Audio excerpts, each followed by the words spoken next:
bonsoir Bob Olaboué. Oui, bonsoir. Comment allez-vous? Moi, ça va et vous?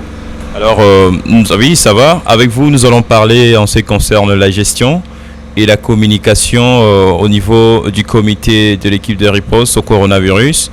Et vous, en tant que d'abord citoyen congolais, ici il ne s'agit pas de différents, encore moins de multiplication, si on peut le dire en politique, mais en tant que Congolais, que pensez-vous de la gestion et de la communication au niveau du comité de riposte au coronavirus? Merci pour la question. S'agissant de la communication, trop d'insuffisance. La gestion négative, pour ne pas dire nulle. Pourquoi? Parce que je dis que la manière dont la gestion de ces pandémies est faite par l'actuel gouvernement, il n'y a pas trop de mesures d'encadrement.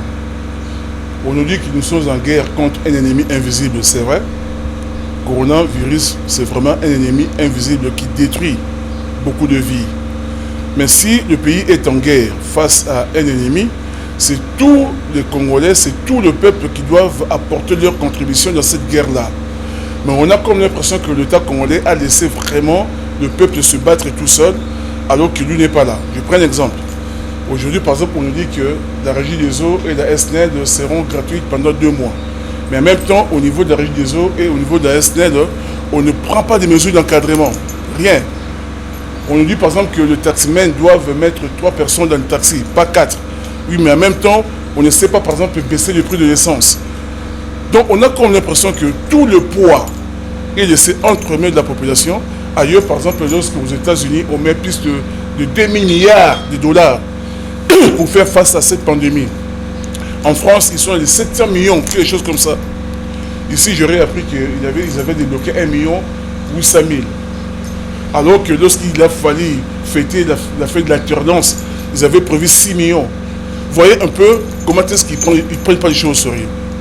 Au niveau de la communication, mais il est déplorable, votre ministre de la Santé. Parce que... moi, je vous dis que les institutions actuelles et leurs alimentaires, ils sont issus de la fraude et de la tricherie, donc moi je ne les reconnais pas. Tiens, je vous rappelle que Papa Étienne Tshisekedi n'a jamais appelé Kabila président parce qu'il ne le reconnaissait pas.